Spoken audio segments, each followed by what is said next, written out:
દાખલા નંબર 9 કે શું 0.3 એ 3 પૂર્ણાંક 1/3 નો વ્યસ્ત છે અને કેમ અથવા કેમ નહીં. જો વ્યસ્ત હોય તો શું કામ અને વ્યસ્ત ન હોય તો કેમ નથી, એનું કારણ દર્શાવવાનું. તો પહેલાં આપણે જોઈ લેવી વ્યસ્ત છે કે નહીં. હવે અહીંયા આપેલું છે પોઈન્ટવાળી સંખ્યા, અહીંયા આપેલી છે મિશ્ર અપૂર્ણાંક, તો બંનેને ફેરવી નાખવી. પોઈન્ટવાળી સંખ્યા શું છે 0.3, એને અંશ અને છેદમાં ફેરવવું હોય તો કે છેદમાં સંખ્યા એમને લખી નાખવાની 0 પોઈન્ટ કાઢીને. આ 0.3 છે, પોઈન્ટ દૂર કરી નાખવી અહીંથી તો શું થાય 0.3, એટલે સંખ્યા કઈ છે 3, છેદમાં 1 મૂકી દેવાનું અને પોઈન્ટની જમણી બાજુ જેટલી સંખ્યા હોય એ ગણીને એને 0 મૂકી દેવાનું. પોઈન્ટની જમણી બાજુ કેટલી એક જ સંખ્યા છે એટલે 1 0, એટલે આ થયું 3/10. હવે બીજી સંખ્યા કઈ છે 3 પૂર્ણાંક 1/3. આને અંશ અને છેદમાં ફેરવવું હોય તો અગાઉના દાખલામાં આપણે જોયું છેદ એમને મૂકી દેવાનો. હવે આ પૂર્ણ સંખ્યા અને આ છેદની સંખ્યા બેયનો ગુણાકાર અને અંશની સંખ્યા એમાં ઉમેરવાની. એટલે શું થયું 3 × 3 એટલે 3 તેરી 9, 9 + 1 10, એટલે આવ્યું 10/3. બરોબર, એક છે 3/10 અને એક છે 10/3. હવે આ એકબીજાની વ્યસ્ત છે કે નહીં જોવી ત્યાં જ ખબર પડી જાય. જો જગ્યા બદલાયેલી છે. વ્યસ્ત સંખ્યાની વ્યાખ્યા શું છે? જે બે સંખ્યાનો ગુણાકાર 1 મળે એ બે સંખ્યાને એકબીજાની વ્યસ્ત સંખ્યા કહેવાય. કરવી ગુણાકાર. અહીંયા પહેલી સંખ્યા છે 3/10 ગુણ્યા બીજી સંખ્યા છે 10/3. શું થાય એનો જવાબ? ઉપર નીચે 10 10 ઉડી જાય, 3 3 ઉડી જાય, કાંઈ ન હોય તો વિધો 1. ગુણાકાર 1 મળી ગયો, એનો મતલબ 0.3 એ 3 પૂર્ણાંક 1/3 નો વ્યસ્ત છે. બરોબર, આ એનો વ્યસ્ત છે. તો કારણ આપવાનું શું કામ વ્યસ્ત છે? તો વ્યસ્ત સંખ્યા હોવા માટે શું જરૂરી છે? તો કે બે સંખ્યાનો ગુણાકાર 1 મળવો પડે. લખી નાખવી અહીંયા કારણમાં કે કારણ કે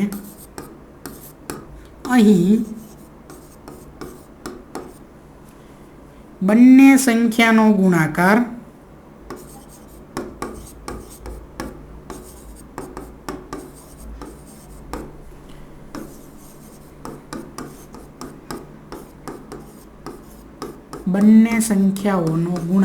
કેટલો મળે છે? 1 મળે છે.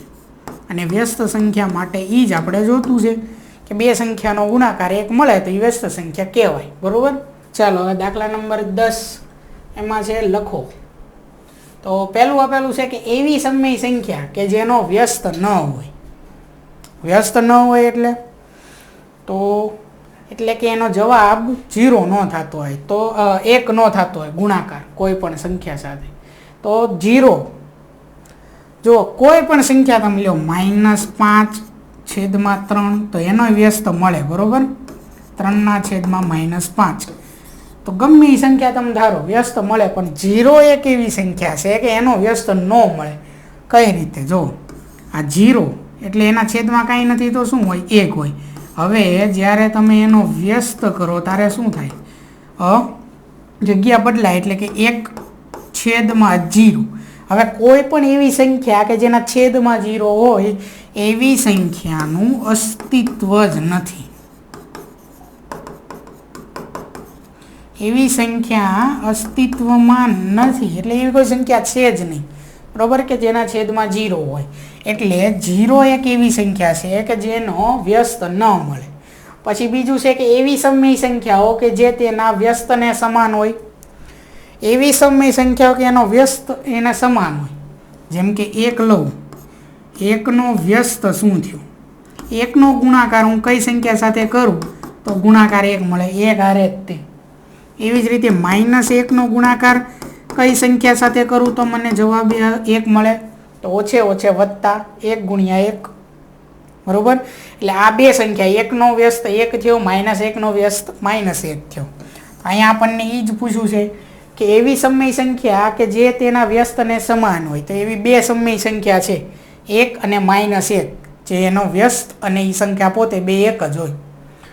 બીજું ત્રીજું છે કે એવી સમય સંખ્યા કે જે તેની વિરોધી સંખ્યાને સમાન હોય. તો 0. જો અહીંયા શું કીધું? એવી સમય સંખ્યા કે જે તેની વિરોધી સંખ્યા કીધું, વ્યસ્ત નહીં હો, ધ્યાન રાખજો. તો કોઈ પણ સંખ્યા તમે વિચારો -7, તો એની વિરોધી સંખ્યા શું થઈ? 7. 7 ની વિરોધી -7, -7 ની વિરોધી 7. પછી 3 ની વિરોધી થઈ -3, -3 ની વિરોધી થઈ 3. પછી 5/3 ની વિરોધી થાય -5/3, -5/3 ની વિરોધી થાય 5/3. એટલે અલગ અલગ છે સંખ્યા. જો 7 અને -7 સરખા નથી, 3 અને -3 સરખા નથી, 5/3 અને -5/3 સરખા નથી. હવે આપણે શું ગોતવાનું છે કે એવી સમય સંખ્યા કે એની વિરોધી સંખ્યાને સમાન હોય. સંખ્યા અને એની વિરોધી સંખ્યા બે એક સરખી હોય તો શું આવે? 0. 0 ની વિરોધી સંખ્યા શું થાય? 0 ની વિરોધી સંખ્યા શું થાય? -0. આગળ નિશાની બદલાય. હવે -0 કે +0 બધું સરખું જ હોય. 0 એ 0 જ કહેવાય, એમાં -0 +0 ન આવે. બરોબર? તો 0 આવશે એમાં. ચલો એવી જ રીતે આગળ જોઈએ કે નીચેની ખાલી જગ્યા પૂરો. તો કે કોનો વ્યસ્ત ન મળે. અગાઉ જ આપણે અહીંયા જોયું હતું, બરોબર, પહેલામાં કે કોનો વ્યસ્ત ન હોય? તો કે 0 નો વ્યસ્ત ન હોય.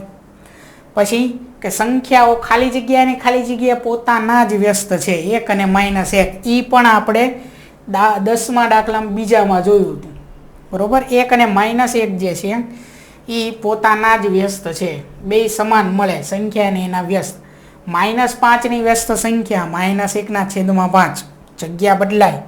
1/x ની વ્યસ્ત સંખ્યા શું થાય? x છેદમાં 1 લખો કે ન લખો, x જ આવે, સરખું થાય. હવે અહીંયા લખ્યું છે x not is equal to 0. હવે આવું શું કામ લખ્યું? x not is equal to 0 એનો મતલબ x બરાબર 0 નથી. 0 સિવાય કોઈ પણ સંખ્યા છે. હવે આવું જો ન લખ્યું હોત, કદાચ આવું લખ્યું હોત તો શું થાત? x બરાબર 0. તો અહીંયા જુઓ રકમમાં 1/x, તો 1/0. અગાઉ આપણે ચર્ચા કરી, છેદમાં 0 હોય એવી કોઈ સંખ્યા અસ્તિત્વમાં જ નથી, બરોબર. એનો મતલબ કે આને જો સંખ્યા છે તો એનો 0 ન હોવો પડે, છેદ. એટલા માટે આ સૂચના અહીંયા લખેલી છે. પાંચમું કે બે સમય સંખ્યા હોય ને એનો ગુણાકાર કરો તો સમય સંખ્યા જ મળે. પછી કે ધન સમય સંખ્યાની વ્યસ્ત સંખ્યા ગોતો તો એ પણ ધન જ હોય. કોઈ પણ સમય સંખ્યા તમે અહીંયા જોઈ લો, 2/3. એની વ્યસ્ત સંખ્યા મેળવો, શું થાય? જગ્યા બદલાય, 3 ઉપર જાય, 2 નીચે આવે. ધન સમય સંખ્યાની વ્યસ્ત સંખ્યા ધન જ મળી. એની ઉપરનું જુઓ સમય સંખ્યા એનો ગુણાકાર, તો આ બેનો આપણે ગુણાકાર કરવી તો શું મળે? 3 × 6 છેદમાં 3 × 6, બરોબર. બે સમય સંખ્યાનો ગુણાકાર હંમેશા સમય સંખ્યા મળે. અંશ અને છેદ ઉડાડ નાખો તો વધે 1. આ પણ સમય સંખ્યા છે. અગાઉ આપણે જોયેલું છે, પ્રાકૃતિક સંખ્યા, પૂર્ણ સંખ્યા, પૂર્ણાંક સંખ્યા, આ બધી સમય સંખ્યા છે, બરોબર.